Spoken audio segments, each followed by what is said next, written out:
Well, they was something until Crawford fought him. So obviously he's doing a great job because he's making everybody look normal.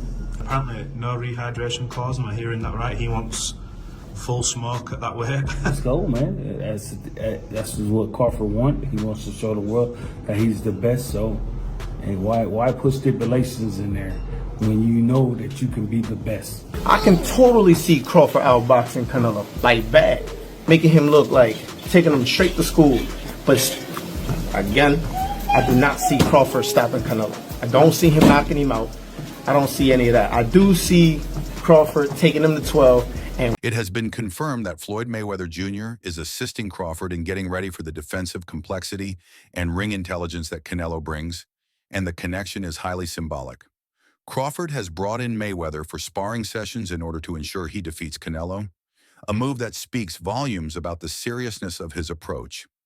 In 2013, Mayweather was the first to defeat Canelo with ease, and now, 12 years later, he's assisting Crawford in writing what Mike Crawford's camp claims that this will be the last chapter in the Mexican superstar's reign, forcing him to improve his timing, adjust on the fly, refine his footwork, and review the type of ring generalship he will need against someone who has been putting up with bigger fighters weighing 168 pounds for years.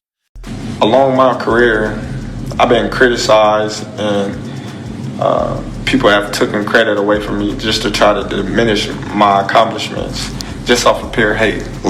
So what would they be able to say with me going up 2 weight classes if Canelo become undisputed again and I beat Canelo? What could they say? Crawford's camp combines science and intensity, and he has already started high-level sparring with Mayweather and Lester Martinez, the unbeaten knockout fighter from Guatemala.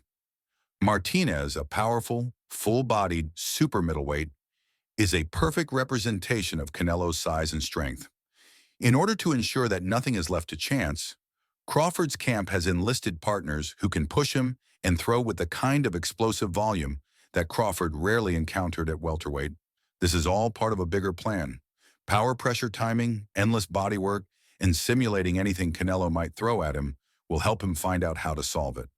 Great combinations and a very strong fighter. You know, facing him off, he's actually the taller man. So I'm leaning towards Crawford now. I switched my opinion. I think Canelo looked too slow, too flat-footed. One punch at a time. I don't think that's going to be enough for him to beat Crawford. Crawford's too fast, too strong, just too. In the little training video that Crawford has made available to the public, he appears sharp, throwing sharp jabs, changing up his combinations, and maintaining fluid stance switching. What's remarkable, though, is the noticeable increase in his bulk for a man who spent so much of his campaign at 147. He is now pushing toward 168, and some find this to be a warning sign. Will he be slower, or has he traded strength for speed? How do you think you're going to stop Canelo Alvarez? I don't got to stop him. I just got to beat him. I'm not going in there looking to knock Canelo out. Could it happen? Yes, absolutely. When I look at Canelo, he's a smaller, bigger guy moving up in divisions. Being that these big guys are slower, so they might catch him with something, but he might see it at the. Others contend that it's a clever adaptation, allowing him to keep his trademark sharpness while gaining the frame to absorb Canelo's thudding blows. Responses on social media were predictably split. While some fans praised Crawford's fluidity and cleanliness, others hailed the heavier weight as sharp as hell, with one commenting that he went up in weight, gained more power, and maintained his speed. Others, however, weren't persuaded, voicing worries that the extra muscle may cause him to slow down or lose the explosiveness that has made him possibly the world's best fighter pound for pound. And then I started sizing him up, and I'm like, all right, well, Canelo 5'7", my arm's longer. Yeah. He's strong, I'm strong. Right. It'd be, to me, skill for skill. Right. Because Canelo not the biggest 168 fighter.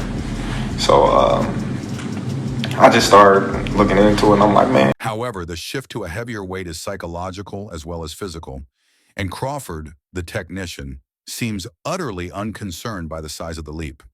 "I'm the kind of guy who likes to feel my fighters out and adjust to what they're doing," he said in response to a question concerning the weight jump.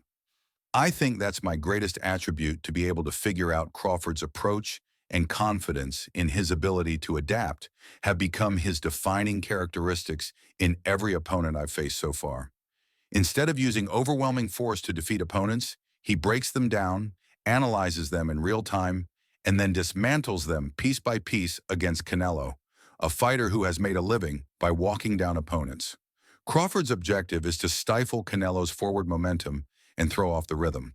On his part, and then you get to see Canelo and see if he's able to maintain the 168-pound division. You know, he's been there for quite some time, and we've seen Canelo go up to 75 to fight Bivol.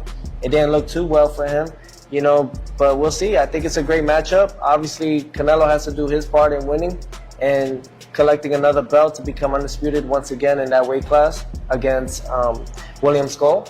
So it's a great matchup. I think that is definitely eye-pleasing for the crowd.